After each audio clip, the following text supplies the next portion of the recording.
Good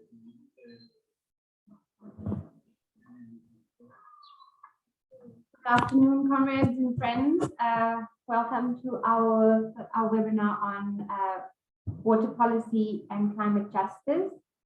We have an exciting program for you today. The first thing is just in terms of the program, I will just present some of the work we've been doing on a water policy, an alternative water policy. And then we have Victor Munnik, Mary Galvin, and Yuri Ramkissoon, who will be then speaking, and they each have 10 minutes, and after they speak, then we'll open the floor for some discussion, all right? So without any delay, because we have quite a packed agenda, I am going to start the discussion. I am going to share my screen to just do a very quick presentation.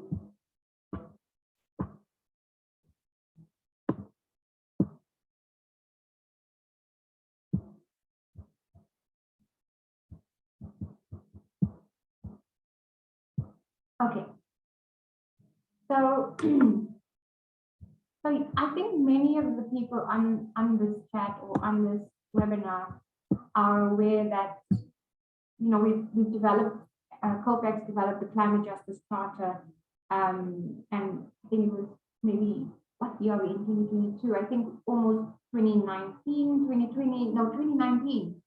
where we had completed it after a number, you know, of engagements with people.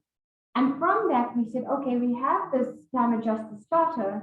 How do we then put it into action? And one of the things we're looking at is developing policies that we think are needed to implement the climate justice charter.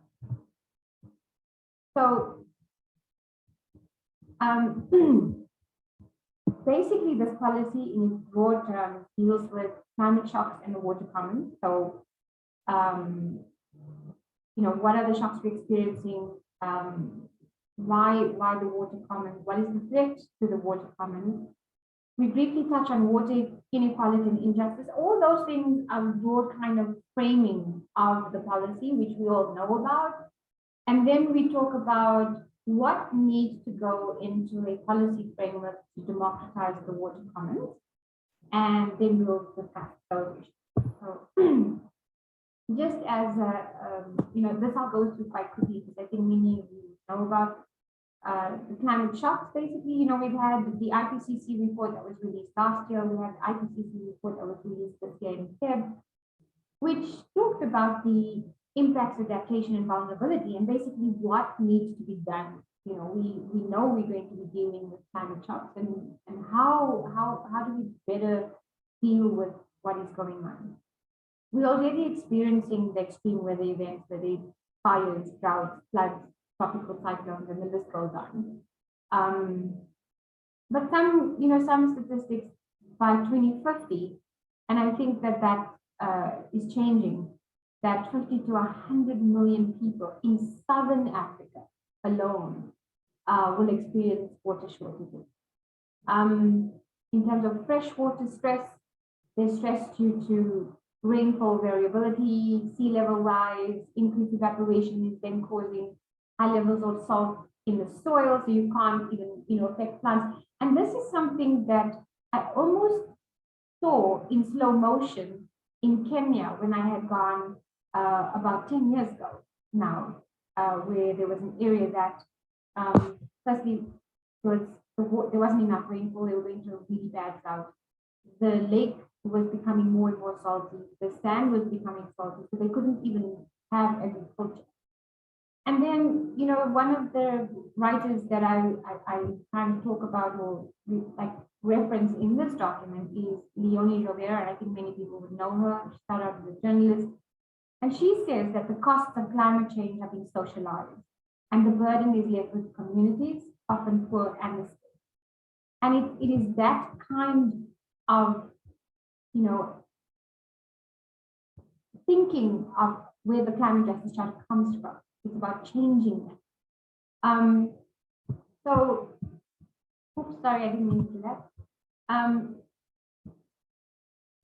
So what are the threats to the water commons? Can you see my headings? I don't know. Anyway, what are the threats to the water commons? And of course, it's climate change. We know that. But it's pollution as well. And pollution from sewage, from wastewater, from mining, from manufacturing, industries, agriculture, pharmaceuticals, let's not forget them, are all dumping stuff in our pollution, in our rivers and dams, and causing enormous amount of pollution. There's a crumbling infrastructure. On top of all of that is crumbling infrastructure and poor wastewater treatment plants. And then mismanagement and failing infrastructure.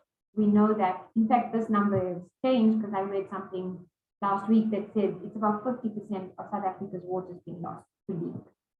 And then, of course, corruption. Those are the threats that we are facing in terms of our water commons. We all know about water inequality and injustice, but I'm just, and this document just brings it to the fore because it's focusing on water. Sorry, if you're sending a chat to me, I can't see it, but so I'm not going to look at the chat while I'm sitting listening. Okay, so firstly, we know that water access is not, so it's also about inequality and injustice. It's about power and control. So who controls it, who has more say? For example, big farmers will get water licenses much easier than small farmers, you know, or access to water than smaller scale farmers. So having access, as used in the Constitution, needs to be debated. You know, the government would release these ridiculous statements before elections saying how many, like 90% of South Africans have access to water. And what they don't tell you is that less than half of the households actually have a tap inside their homes that's working, so it's less than 50%. So that means more than 50% in South Africa do not have water in their homes. We also know, that more than half of our municipal wastewater treatment plants are just not working or not functioning. And so this adds to the increasing inequality and the increasing injustice as it increases the pollution around it. And some say that 11% of the infrastructure is completely dysfunctional.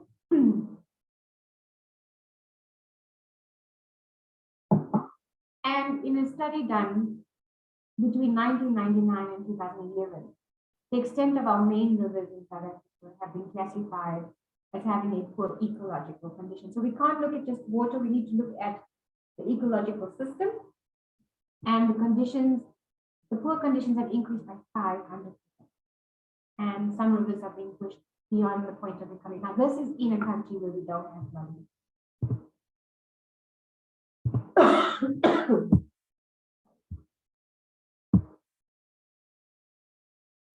So the policy framework to democratize water, we look at the existing policies, which looks at a centralization of power. And that centralization of power is actually part of the problem. It's really, it's increased, it's led to some of the kind of challenges we're facing now. Poor financial management and high staff turnover and corruption in the Department of Water and Sanitation has really damaged a progressive water policy. Some believe that we have progressive water policy. A lack of regulation and enforcement, we know, right? People are polluting every day, all the time, and they get a slap on the wrist. There are many people who actually would rather just pollute and deal with a fine, which is much less than their profit. In dysfunctional municipalities and rural areas, there's unenforced water management rules and administration combined with uncontrolled mining, industrial, and household waste that pollutes our water and impacts on broader biodiversity and society as well. So as the climate justice pattern movement, we're saying that there needs to be a new approach to how water is governed and managed. And that's what this policy is trying to do. And that's what we hope the discussion from today will help. So we're developing a water policy that takes into consideration the existing situation, and requirements at regional, national, local levels. But then what is happening with climate?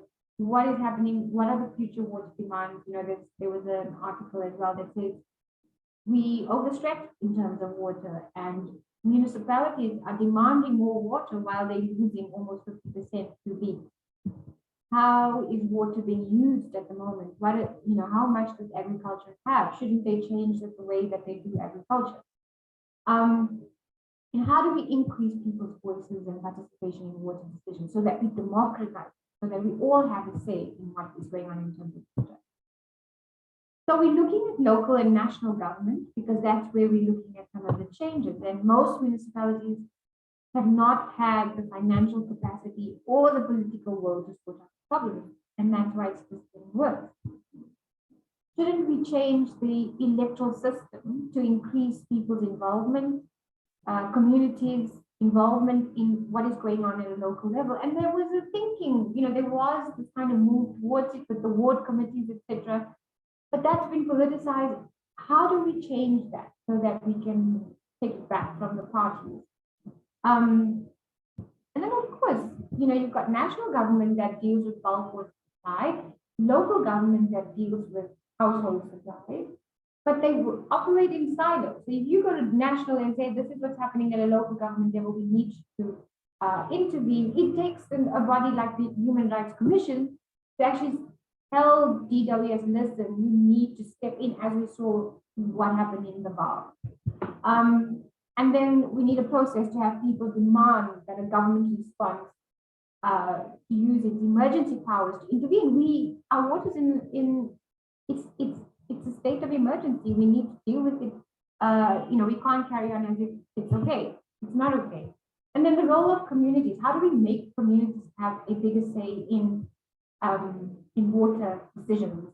The policies have tried to do that with the catchment management agencies, which not all are in place, but the catchment management forum. And in some places they work, like in Laval, where they have, and Victor will talk more about that. But we need to build a network. We need to build a movement. I think we're very weak on the ground. How do we change that? How do we make sure that there's a collective voice on issues? And then some of these ideas, by the way, comrades, have come from your input to our questions online. And this one here as well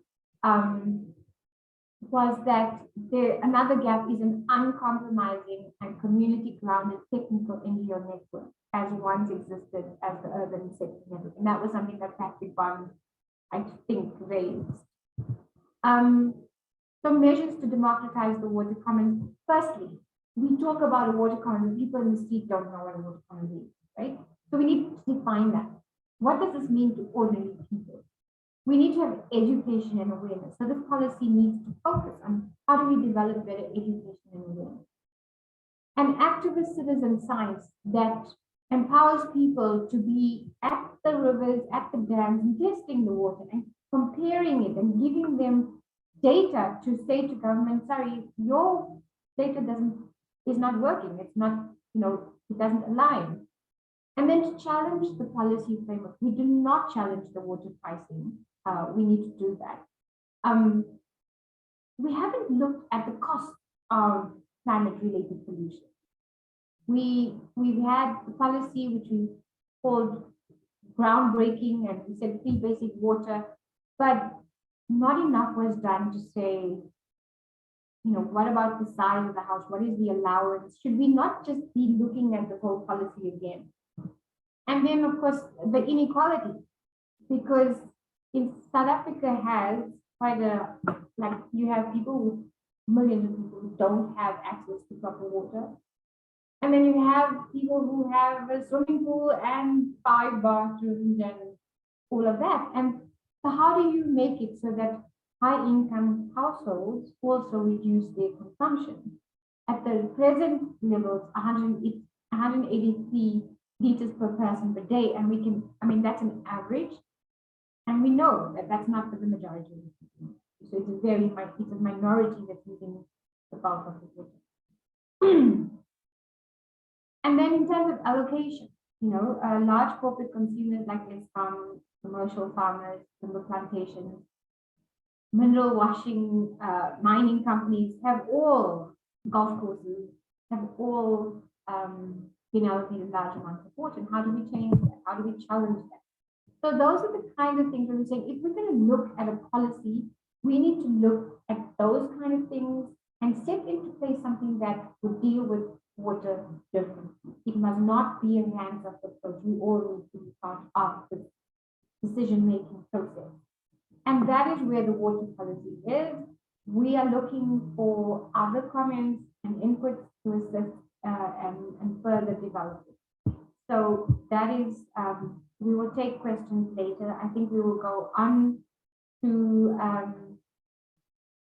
onto the panel now. So the first person that we will have on the panel is Dr. Victor Munnik. Some of you may know Victor as an activist. He's been around for quite a long time. He's worked on campaigns that, like with groundwork, with Beja, very strongly with Beja, working on issues of activist citizen science and coal, anti-coal, so looking at the Life After Coal campaign, etc. Victor also has worked enormously on water, and I would hand over to him now, who will provide us with a high-level discussion of some of the challenges with regards to water policy, activism around that, and how we as ordinary people should be engaging with those issues. I hand over to you, Victor.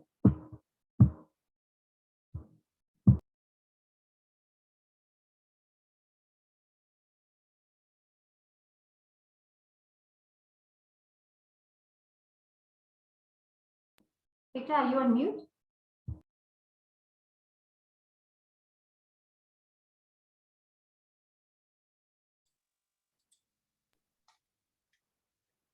I can't hear you, Victor. Hello, can you hear me now? Yes, I can hear you now. Thank you. Over to you. Okay, and can you see a presentation? I can see a presentation. Okay. Good afternoon, comrades, fellow panelists, fellow activists. Thank you very much for this invitation, this opportunity to discuss the water crisis. And thank you very much, Ferrial. I wish some of your slides were mine because I was just getting ready to talk to them. What I understand us to be doing this afternoon is to stimulate discussion as to how we can respond to what we anticipate climate impacts, various climate impacts are going to be on the water commons. So I just want to start with if we want to take action, we first have to start with some philosophy. So I want to divide the world into 3 types of spheres, and they each have their own rules. So then first there's a sphere of words and ideas, visions, principles, and policies. This is where we persuade each other of certain ideas, where we make plans and so on. But there is a limitation to words and ideas and visions and principles. Like my grandmother always used to say, paper is patient. So you can do things with words that may not correspond to reality, or reality may force you to look at the world differently. And the world comes, roughly speaking, in 2 types of things. So one is organizations. That's where people gain extra power by working together, by being organized, by following rules, and by controlling resources. And that could be any type of organization. And then the third thing is things, material reality, things like water pipes and dams and rivers that also we experience that they limit what we are able to do. Because, for example, it takes a day, or if you like me, it takes 2 days to go to Cape Town, because that's the geography of it. We talk about the geography, the apartheid geography that we inherited. makes it necessary for people to spend a lot of money on transport, for example. So just keeping them in mind, I'm now going to go directly to what we're looking at today. This is an excerpt from the actual charter, and I'm going to want to look at it quickly. The first one, this is the description of reality, of things, how things are controlled by people and how many people and which people control it and what they use it for. So that's the actual reality we confront. The second one is a statement of water as a public good and what needs to happen to it, how it should be, that it should be protected from pollution. But as we just heard from Ferrial, that is not how things are now.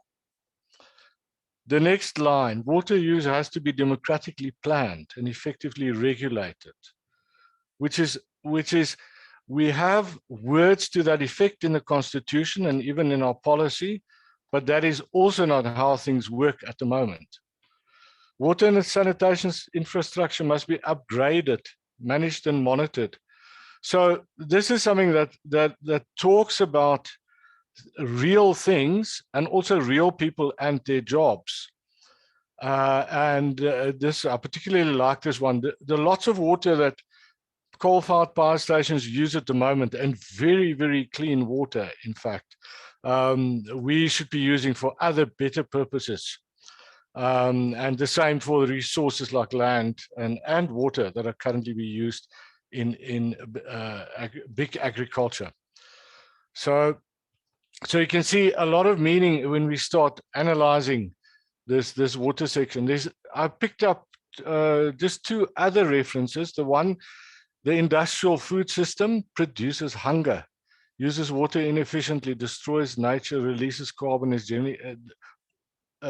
So this is a description of the reality, the material reality, the actual physical reality of how the industrial food system works and what its effect is on climate change, which with all the science behind it, we can clearly see is also a very physical material reality. Then again, food sovereignty as an ideal, as a policy, as a plan, as a strategy, and then a very basic truth, something that's very important with how we are all interconnected, and particularly through water, and how we will see as climate change impacts worsen, how many of these impacts are actually transmitted through the element of water. So water is a commons. Let's look at this. In its very nature, it's a commons. It's because of the way water flows, the hydrological cycle, because of what it does in ecosystems. Even legally in the South African Water Act, it is described as belonging to all of us living in this country, but with the state as the custodian. So you know, this is the first thing to notice. Government does not own the water, we own it. Government manages water on our behalf, but clearly it manages water in a way that does not work for the majority of people. Then again, water is also a business. Water is free, but there's payments for storing it in dams, building those dams, putting it in pipes, purifying it, distributing it, etc., etc. So if you want to see how big this business is, then you can see the Water and Sanitation Master Plan of the Department of Water Affairs, who are saying that they would like to spend 90 billion per year for the next 10 years to basically to fix South Africa's water. So they would intensify the investments and make different investments. And so in this logic in the master plan, it's completely a business, and it's a business run by the state. So since water is a commons, but it's also many powerful actors treated as a business, including government, and there's a part of government that actually does not play its role as a custodian. The question is then, how do we engage this? How do we engage the mainstream? We need to understand it, we need to understand its logic, and we need to find ways to change it. So now let's look at the mainstream. All of those things that Ferrial had to say is not, as far as I know, directly Ferrial's opinion. It is the opinion of the Water Affairs Department, the Department of Water and Sanitation. And you can see the same facts in front of you. I literally took it from the DWS master plan. So we need to ask ourselves, how are they able to have a department that's in such big trouble? They in fact understand the extent of the trouble, although they may understate it a bit because they also have their pride. But they have not been able to fix it for such a long time. And then we have to stand back. If we tell them, if we take their own figures and their own sort of confessions and push it back towards them, will that make them change? Will that fix the water sector? Or is something else required? And I think there's a similar issue around policies. Are the policies good? Yes. Are they perfect? No, they can be improved. But is improving policies the point where we have to put our limited energies, or are there other ways that we should really tackle it?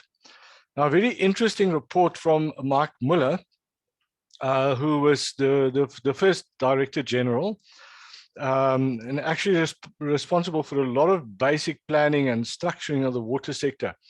This is his report on corruption.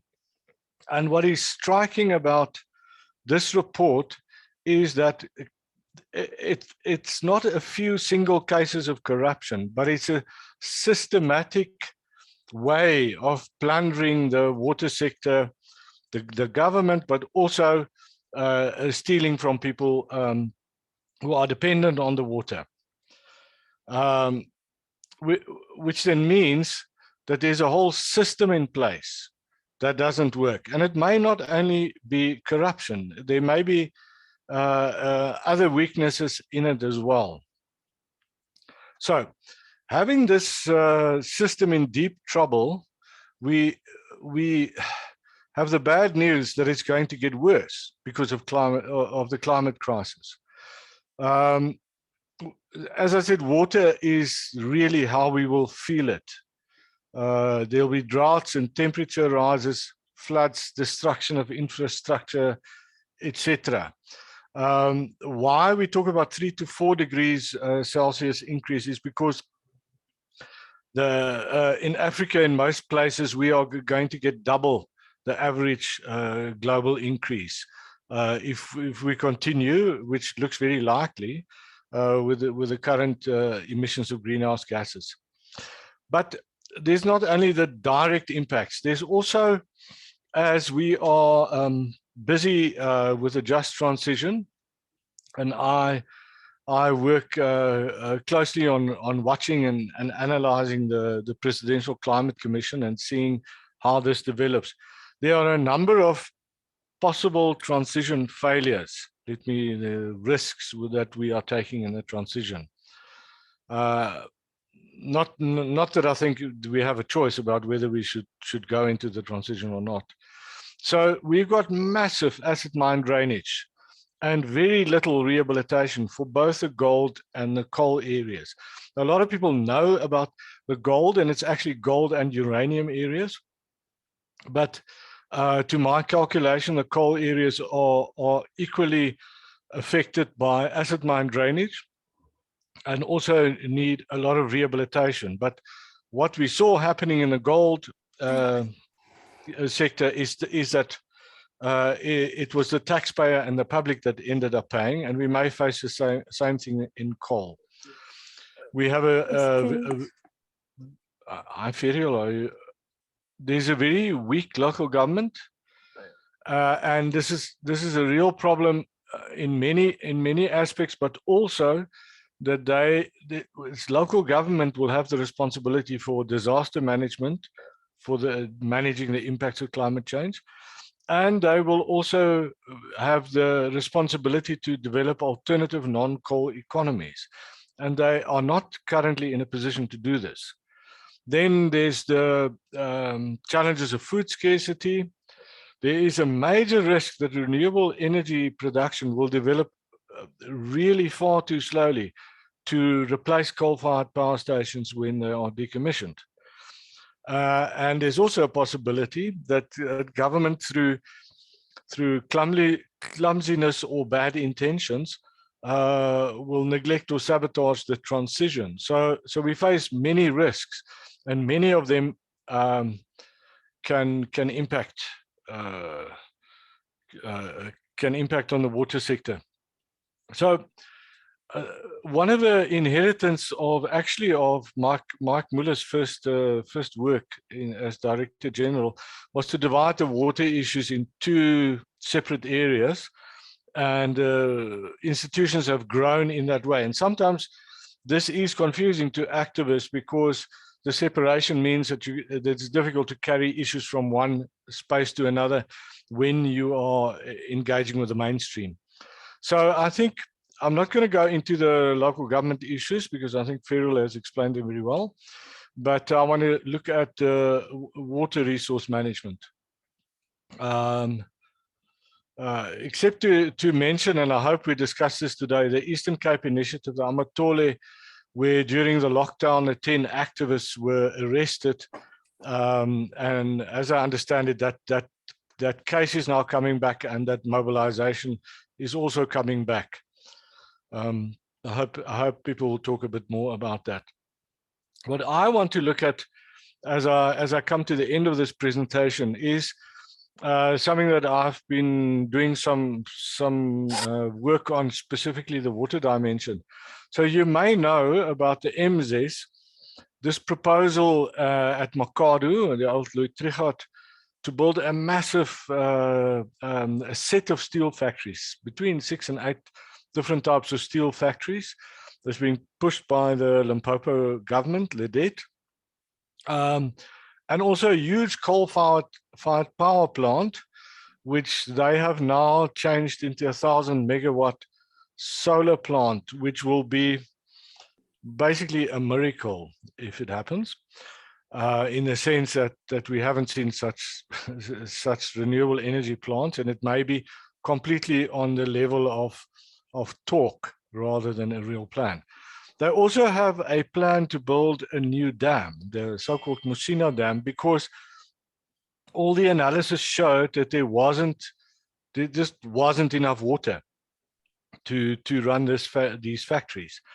We had a couple of meetings, and it was very clear that the departmental officials were scared to talk about this. Now, this is very disturbing, because it's their responsibility to look after those water resources, as we said at the beginning, that they're custodians. The Limpopo province, also basically where I grew up, also has no catchment management. The little bit of catchment management that happens is done by the old irrigation boards, the white irrigation farmers. And so a powerful alliance of coal-affected communities, traditional healers, NGOs, conservationists, local farmers came together to oppose this MZS, and people countrywide, other people as well. But what struck me when I looked at it was that it was mainly people with available resources. So if you do catchment management and you try and protect water sources in a democratic way, and you don't have a catchment management system, what will happen is that the powerful will keep on protecting their resources. You may be lucky in that it may align with protection for other people, but you may be completely unlucky. So it's a very unreliable way to protect water and water quality. In the Vaal, there was a similar coalition, and Samson could tell us more about it. But what really happened is that Veja of All Environmental Justice Alliance and Save the Val started working together. So these are very interesting coalitions. On the one hand, because they are effective, because they bring in more resources, but on the second level is that they challenge us to work with people, to have debates, and in those debates to educate each other, and particularly educate the powerful actors on what the realities are and what their real place is if they want to work towards a more sustainable and a more democratic and a more just South Africa. So I see those opportunities, and I've actually seen those processes happen in these big coalitions. They're not pure, they're not comfortable, but they're very useful, and I think they're very promising, and I think we need to take them seriously. I look forward to debate on this point. So this is my whole presentation. This is where I stop. I hope I have left you with some ideas and with some provocations for further debate. Thanks, Ferrial.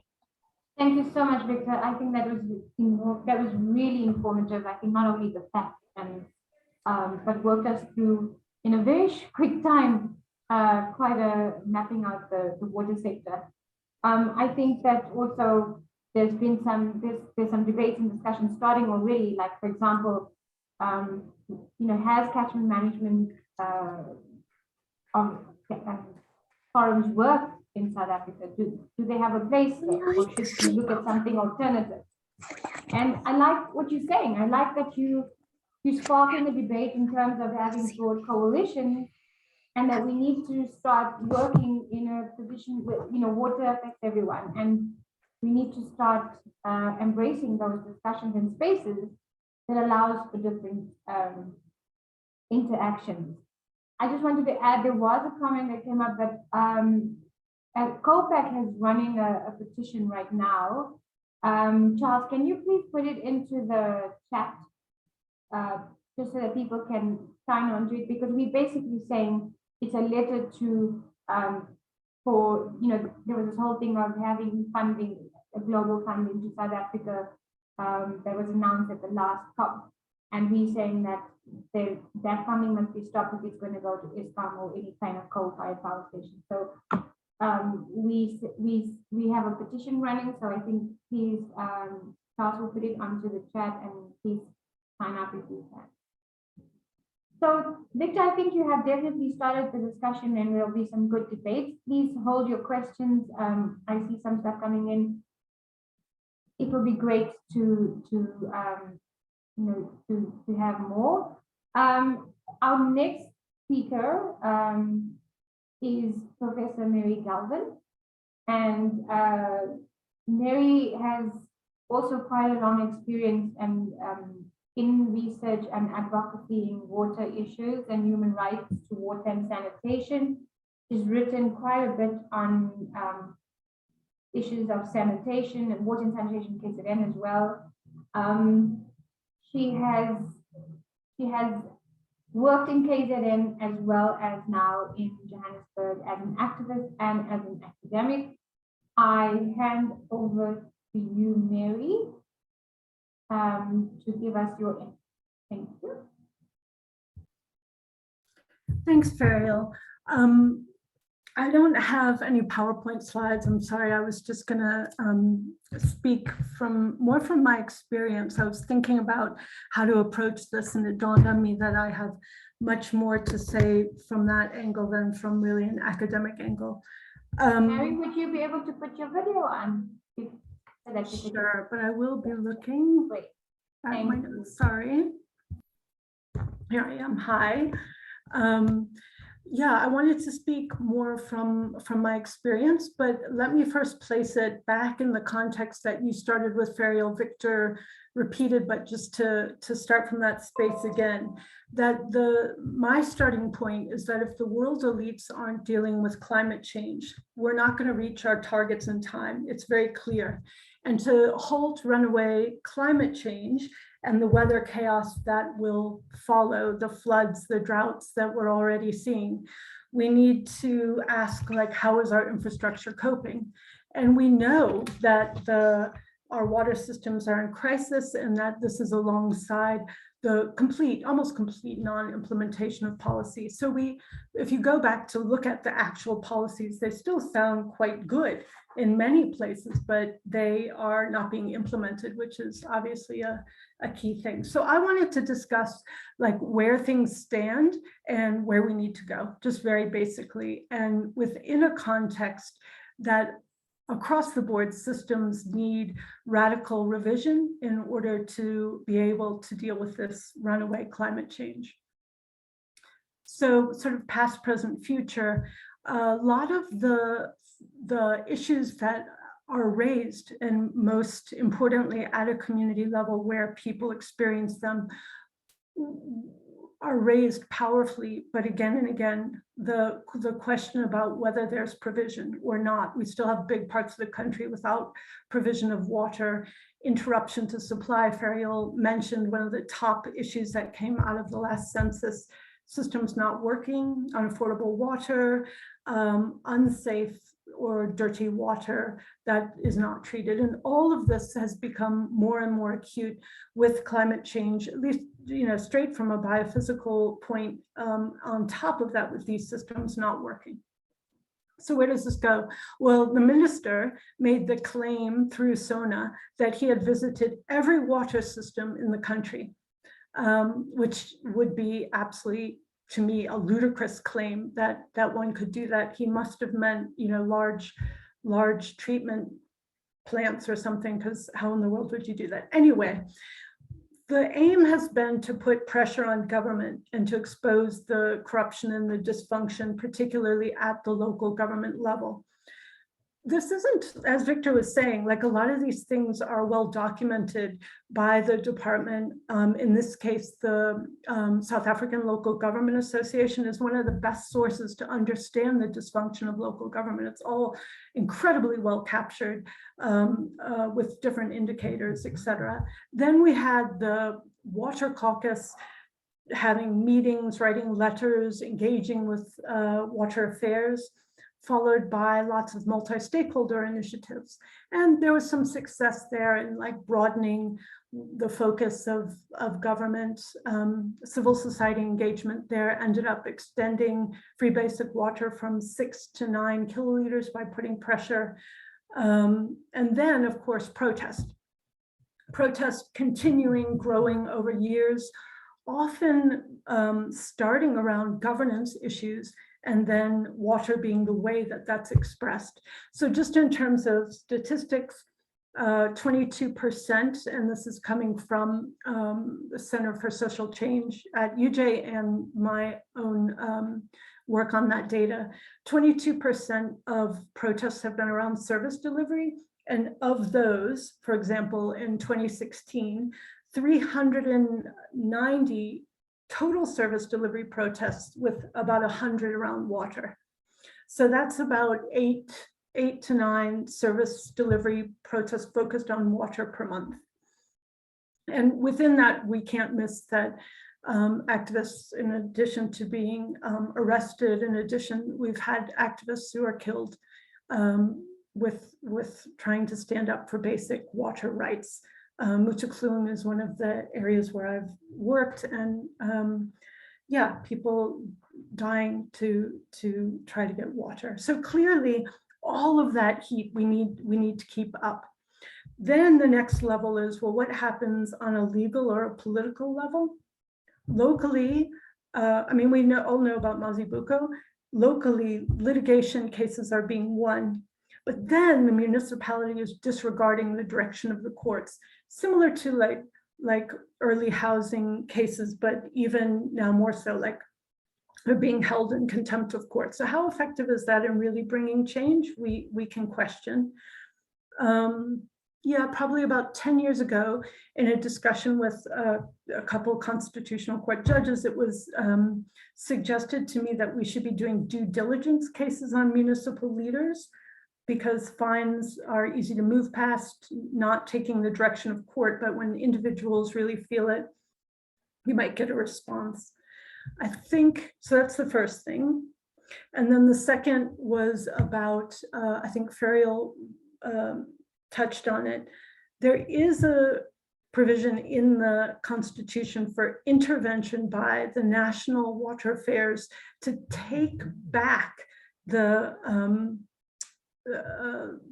responsibility from local government. We know they can do that in specific cases. They do it all the time in placing municipalities under administration, but this is taking back the whole responsibility from local government. Of course, the problem there is it's the blind leading the blind. The Department of Water Affairs is well documented, how that's been corrupted by state capture. So again, that one has limitations. And then, I'm very surprised to now hear, responses to pulling in the private sector skills. I think it shows the level of desperation even on the parts of activists, but there has been over time pressure to pull on private sector skills and on building technical expertise. Maybe an intervention of the sort that I was just discussing would help in trying to make sure that happens, because it hasn't really been that effective. Okay, so then Victor mentioned services resources as being the divide within government, thanks to Mike Mueller. They're trying to pull that back together now, but okay, so the divide is there. Climate has opened a second front for our water activism through the focus on water resources. And I think this was many years in coming, lots of work with groundwork, FOE, all the way back to COP, talking about fence line communities, but no one really took up water. Now, yay, we're seeing that people taking up water with that, and in two ways. One, in the allocation between sectors, and that would come through very clearly in catchment debates and in catchment allocation. It's the power to allocate water, and that's where there could be great participation, local participation. Lots of things to discuss there. And then, of course, Ferrial's work with citizen science and the whole idea of polluting water, or the whole experience of picking up the pollution of water and using that as a basis to demand environmental justice, is a second place where water resource engagement could be useful. Okay, that was a mouthful. So the challenge that I want and was hoping to be able to grapple with is these problems are systemic. So how do we make an actual intervention to bring real change? I'm feeling very old of all of these battles over so many years, some of you even more so than me. If we can't reform the present system, which it seems pretty clear, neoliberal, dominant one-party state, corrupt, we're not having great success there, what can be done? And I say that I'd really like to conceptually work backward from building an eco-socialist future into what that would mean today in steps, like the whole Arundhati Roy thing of COVID as a portal, and that there is scope for change, but how can we move past the sort of old approach into something new, something very different? So keeping up the protests, keeping up the pressure, continuing to try to engage with water affairs and engage with mainstream policies and structures, but and this is what I'm taking, that the policy that is being proposed here has to do with. My main question is, how do we move that to a very local level? And I'm thinking about, in terms of indigenous knowledge, I know it comes through in the food sovereignty movement, and in the water sector, more about self-supply, but with funding, not as a neoliberal ploy. And most of all, I guess I come back to local leaders, like how to support and build local leadership, not by absorbing them into national processes, but allowing people to be able to stay at the local level and develop links and communication. I know people here are already doing all that work, but just to end that, in terms of systems, empowering people, being able to meet not just a long-term sort of revolutionary goal, but a short-term goal where people see a change to their lives in being able to access water and clean water. For me, the only way to do it is through very localized response that deals with the complexities of specific areas, the power dynamics, the local leadership, etc. And so I'm keen to talk about what that might look like. Thanks. Thank you so much, Mary. I think that was quite a bit in terms of food for thought in terms of us for the discussion. And you raised an important point in terms of, you know, the fact that some of these problems are systemic. How do we deal with it? So yeah, I think that that's a challenge. I'm hoping that our next speaker can talk about some of the practical things that they faced and that they did. And the person I'm talking about is Yuri Ramkissoon. And Yuri works for the South African Human Rights Commission.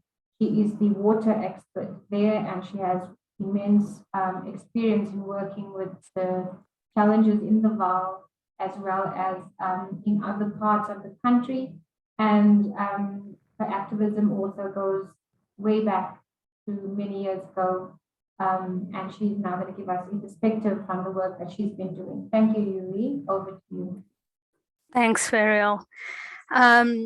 So my understanding was that I was supposed to speak a bit about water policy and link it to the work that we're doing at the Human Rights Commission. So putting aside the climate justice charter for a while, I mean, that's something that the Commission has taken up, and we are in the process of, you know, working through that charter in terms of commissioners and buy-in, and that's a separate process which we deal with, we engage with COPAC on. But taking us back to the current problem. So regarding water policy in South Africa, it may be that in the long term we do, I mean, it is certain that in the long term we require an amendment or promulgation of new water legislation or policy that's more holistic, you know, take into consideration all of the issues that the Climate Justice Charter puts on the table. But in the short to medium term, I think we more urgently require the implementation of existing legislation and policies. And I might be repeating, you know, some of what others have said, but South Africa's water policy governs at a broad level the management of water resources and then the way in which water is provisioned. And we deal with those two issues, you know, from different in different ways. Neither of these is being adequately managed. We know that much. So the Commission believes that the first step in ensuring sustainable, adequate, equitable, and appropriate water use is knowing how much water we have in the system. And by system here, I mean the country, region, or whatever is available for use, how much is being used and by whom it's being used. In the absence of this information, an audit is required to gather this information. In fact, according to the National Water Act, the Minister of Water Affairs, or whatever it's called at that particular time, must produce a national water resource strategy every 5 years.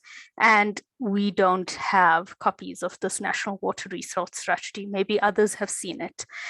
Now, this heavy lifting is not being done in South Africa, not just because it's a difficult job, but because I think there's a lack of impetus or a complete lack of political will.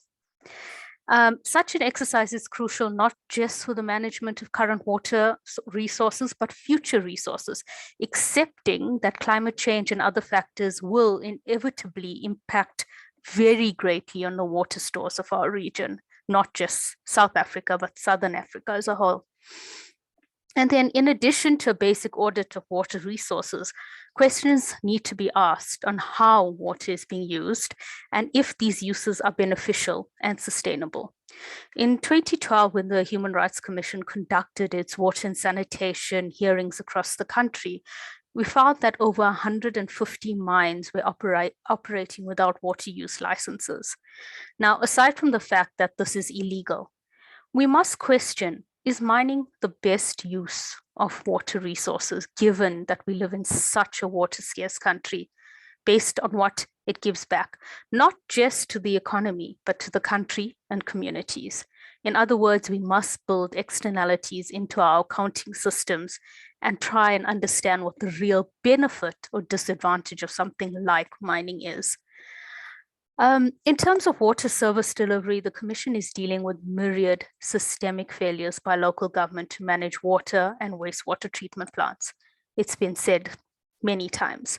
A large proportion of our environmental and water-related complaints deal with polluted water sources, effluents running into communities and even running into homes, and a lack of access to potable water. The poor are regularly punished by discriminatory water access programs, while water is abused by affluent users and the private sector. So how do we change this narrative, again, in the short to medium term? And I don't have an answer to that, because after working at the Commission for 13 years, we've seen the state act with complete impunity, even towards a Chapter 9 organization. But I think that through broad and varied citizen-based monitoring strategies, we can start to make a bit of a difference. So SAFC, for example, is doing amazing work in mapping water-stressed communities. I was in another meeting earlier where community activists provided tips on how to engage local government, advising that you sit on them unrelentingly until you get concrete action and you can monitor implementation of that action, and that you keep meticulous records of all of your findings and correspondence.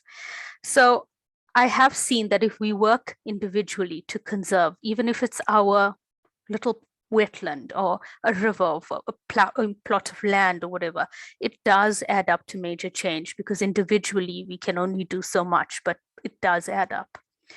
I know I'm running a bit out of time, but I just want to mention that the Human Rights Commission is embarking on a project run by the Office of Commissioner in Thuli. I think she might be on this call.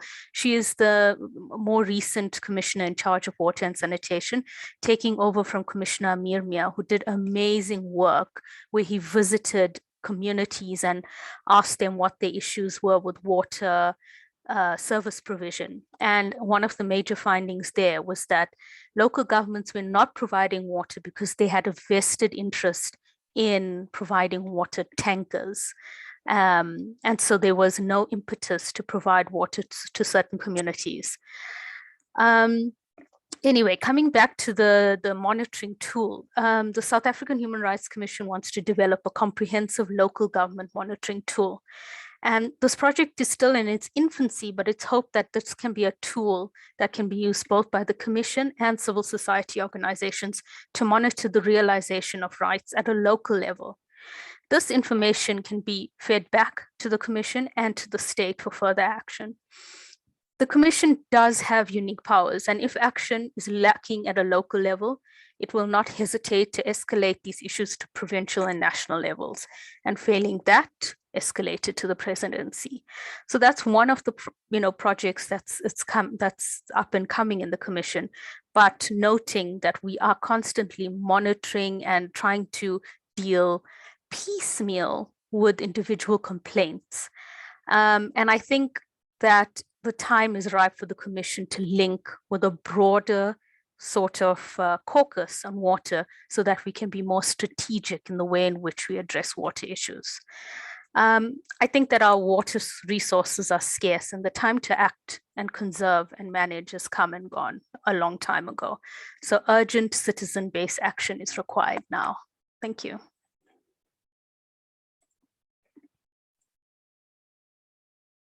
Thank you so much, Yuri. Also, a lot of information coming from you in terms of practical experiences. And I also think from what you've mentioned, there are other groups as well, like you have heard earlier that OUTA is also building citizen water monitoring, and they're also working on local government tools, so that they already have an app to to hold local governments accountable. But that we're happy to show that to you when you need. I think that there's been such a lot of information that has come out. I'm now opening the floor for some questions or comments. I see that there's been a lot of discussion on the chat itself. So I'm going to try and see if I can. Most of it has been comments. And Patrick, do you want to mention something? Do you think your connection is strong enough? I see you put something onto the chat. Are there any questions specifically for any of our speakers or any of you want to add to the discussion? Please raise your hand now. I could just very quickly say I apologize that I'm on a train and it's extremely weak connection. So I'll just keep typing if no one minds. Sorry about that, dear comrades. That's fine. Thank you.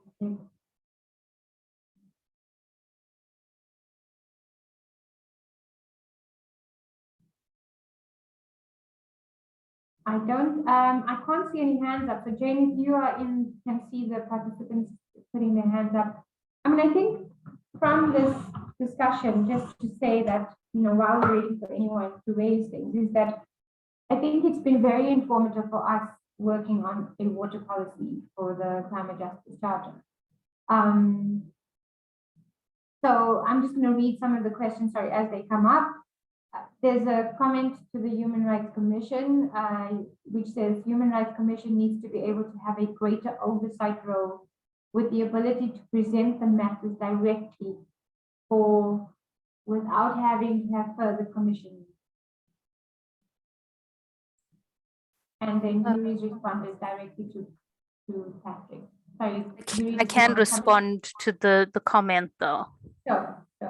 Okay, so the commission does have sort of direct access that civil society doesn't necessarily have. So for example, we report to the Portfolio Committee in Water and Sanitation. We report to the Department of Water and Sanitation. We have quarterly meetings with them. And then there's an interministerial task team on water and sanitation, and we presented there as well. Unfortunately, the interministerial task team hasn't sat for a long time. We were supposed to go to Parliament in March 2020, and then we went, you know, under lockdown, and then we changed commissioners. But the new commissioner is working on setting up links to those three sort of different streams where we have direct access to lay complaints. But it will help for us to engage with, you know, different caucuses and in engagements like this, where we have more anecdotal evidence of violations, which then go towards, you know, our presentations. Thanks. I think just to add, I mean, we will share the presentation and the recording, Victor's presentation and the recording. But I also want to say to everyone, to the panelists, if you can please share more data, you know, around some of the things that you were talking about, as well as any research that has been done on some of the points that you have, that will be great. There's been two things. One is, Yuri, can you say a bit more about why planning has not been working in government? Just hold that. But there's a question as well for Mary. Mary, can you repeat the concept of local water task teams instead of municipal management only? I'll hand over to Yuri first and then Mary. Great, thanks, Ferrial. Okay, so we don't have as much time as I need to say, you know, why planning has not been working in government. So they are local issues, I think, and the major local issues is that municipalities are not functioning at all. They're completely and utterly dysfunctional. It's not always a question of finances, because finances are allocated, but they aren't skills and they aren't manpower at local government. But even when that is there, you know, there isn't effective implementation. A few years ago, there was a presentation made to the commission by a professor in India, Dr. Radha Balakrishna, and she showed us essential ways in which groups of civil society organizations were going into gaos in India, which was essentially the villages, and getting their municipal officers to write budgets on a blackboard in the office, literally write every line item, the amount they will spend. So people could enter the municipal office and say, how is the spending going? Is it working according to this? And is it, and if not, why not? And that was they found it to be a very effective way of citizen-based monitoring. Then I think if we go to a broader level, there's a failure of accountability of provinces to national government.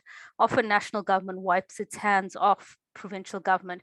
But in addition to provisions and policies or whatever, ultimately, if province is failing, national government needs to step in, even if it's not, even if the municipality, doesn't go under ownership of provincial government. National government has to step in for these failures. So I think we're being more strategic in engaging national government to say to them, your oversight doesn't stop at the province, your oversight stops here. And that's another problem we encounter.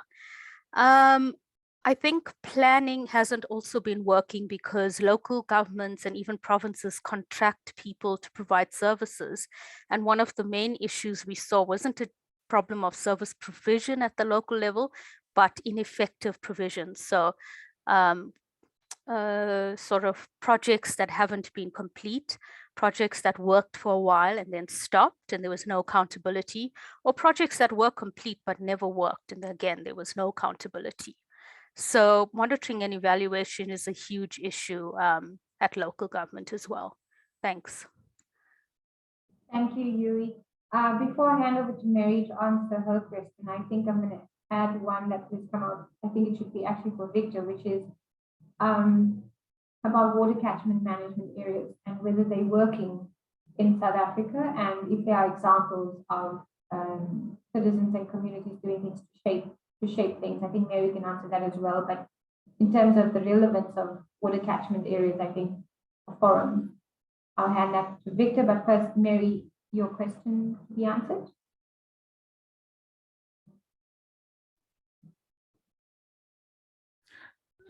Sorry, Ferrial, I was trying to read the chats to figure out what you want me to answer. Something there was a question directly to you to say, can Mary repeat the concept of local water task teams instead of municipal management only? It's from Andre Nigel. Yeah, I'm not sure from what I said where local water task teams came from, but in terms of this and the water management catchment structure overall, I just wanted to input that in terms of the institutional frameworks in the water sector, like this is a frontier that still has potential and is more relevant in many ways, given water scarcity, than the municipal, local government level. So what I would want to express is that when people organize and when there are groups and when they have clear asks, then there is some scope there. And I think what I had referred to was also referring it back to Victor, but the idea of not necessarily citizens and communities shaping things, but being in the position to challenge things. And I know that in a few of the places where there's been a focus on participation, it has had more success that way. Still very far from what we need, but that's an organizing problem. We can take that space while it's being set up rather than fight for the space later. Thanks, Mary. Victor, do you want to talk about catchment management forums? And I think, also you've touched on a point that I think we need, I like it in terms of the broad coalition. And you've given an example of Beja and SAVE. And I think that if we want to build a big movement, we need to have more of that. And what are the big obstacles for us building that kind of coalition? Thanks, Ferrial. Yes, I'd like to start at the end. I think many of these things are a balancing act. So you do need, I mean, you do need a big environmental justice movement that functions on, for me, I would argue, functions on solidarity and diversity. That there may be many streams in it, but there needs to be solidarity between all of us. So, and that also needs, you need that to support local organization, local people who are working on the stretch of river, or are working very directly on a local government issue of water provision, of water services, or dysfunctional sewer plants. So then on the second one, I think, you know, the reason that I'm arguing for broad coalitions is that they take you somewhere, and in particular they take you 2 places, or I think they can take you 2 places. The one is to actually change the realities, you know, the way people live, the way we access services and so on in a short time. And secondly, through those broad coalitions to do various forms of conscientization and of people to develop broader solidarity across our whole society. I think things like austerity politics, government corruption, those things are becoming so blatant that it would be very difficult even for privileged people to not see what it is and what we need. But now, specific examples, in the catchment management, there are actually 2 types of organizations. The Catchment Management Agency, of which we have only 2, we were supposed to have 19, but now there are only going to be 6, which is another long story. But I did research on the 2 that exist, one in the Western Cape and one in Mpumalanga in the Lowveld. So the Lowveld one is the best example, and what I think has succeeded there is, first of all, people get to know each other. So it's easier for activists to understand the whole sort of ecosystem of other players and what they do and what's important to them and how they work, and how you can work with them or oppose them. They also get to know the basic information, how much water there is, how it is divided, who uses it, and water's got other patterns, it's seasonal patterns that make a difference to pollution and so on. So there's a very big knowledge and institutional understanding gain that you can make. But of course, the question comes down to what can you actually change? So I think one of the best efforts that we've seen in the Vaal, the Upper Vaal, which has a very important catchment management forum, which deals with the mines, which deals with the old ISCO, the ArcelorMittal, a lot of industrial pollution, and also municipal sewage plants. So VEJA, the Vaal Environmental Justice Alliance, went into the forum originally because they had a big fight with ArcelorMittal, and they wanted as many interfaces as possible to confront it, particularly on its water pollution. And as they landed there, they were able to build their own capacity on water quality quite drastically, and also transform the nature of that forum and forcing people to explain themselves, including water department officials, and built up a good understanding, and also met up with allies there.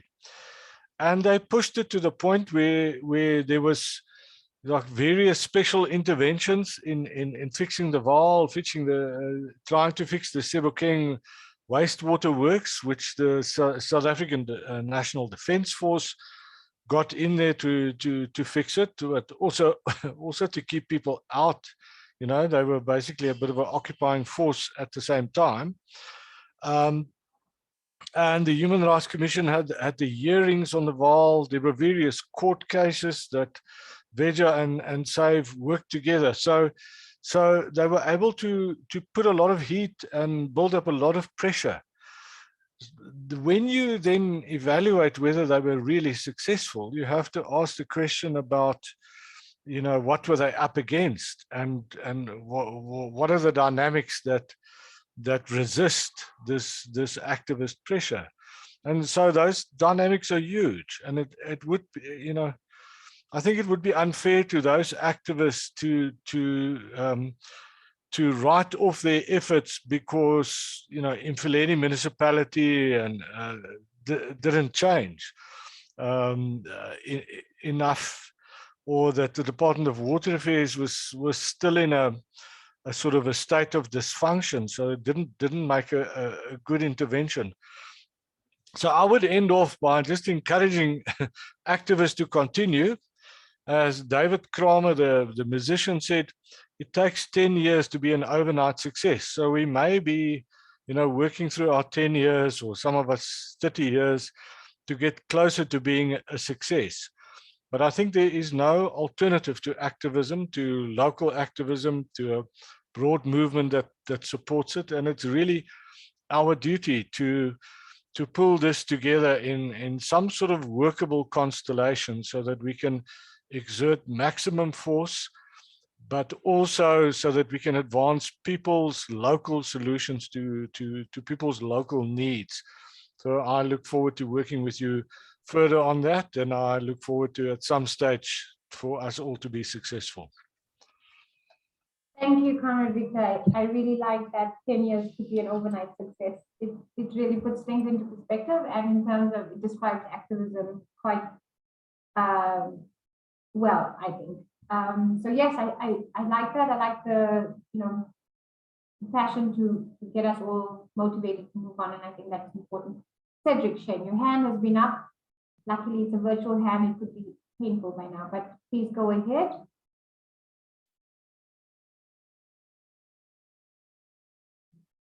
Cedric? Cedric, you're on mute.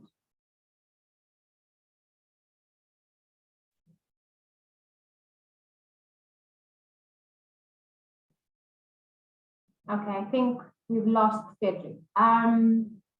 His hand is up, but I can't seem to get his attention.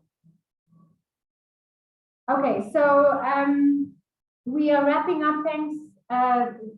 Thanks everyone. I want to thank our panelists. It's been really insightful. We probably will be knocking on your doors in the coming weeks, because we're working on the policy. So thank you very much for participating. I know that Mary has to jump off now because she has commitments, but thank you so much for joining, and we'll be in touch with you moving forward. I see that Cedric is back. Cedric, is it a burning comment before we close? Hello? Go ahead. It seems like I got a communication problem here on my side. Sorry. Can you hear me? Yes, I can hear you now. Hello? Hi, Cedric. We can hear you loud and clear. Cedric, can you type your question into the chat, please? Because I think we're having difficulty hearing you. And while you do that, I'm going to round off. Just basically to say that we want to have the water policy completed soon. And I think some of the comments that have been made have been very useful. We'd appreciate if you can send us your presentations or comments, and if you have any data that we can use. In broad terms, I think we need to look at, when we're looking at the policy, the whole catchment management forums and agencies, and how they've worked or not worked, and what would make them work better. The concept of broad coalitions and local activism, which is something that was mentioned a few times by each participant, each panelist, and then also how do we use this to build on citizens monitoring, and how can citizen monitoring and citizen science be used? We also talked about the role that local government has and how do we look at holding them to account because of the challenge that's where things have been going wrong. So there's quite a few things that have come through from the discussion, very useful. We will take also all the comments that are coming from the chat, and all of this would be then added into the water policy, and we will be using it at, hopefully we'll be able to share that with you for comment at a later stage. I think that's the final. I would like to thank the team and thank the panelists and thank everyone for your time this afternoon. Thank you very much. Cedric, did you type your question in? And maybe that could be the last one, that, but if you can't say it, then we'll just have to keep it. And yes, I will put the video on, say goodbye. And thank you, Patrick, for joining us on a train. Thank you so much, Victor. Thank you, Yuri. Thank you. Thank you, all of you. And chat Cheers, soon. comrades.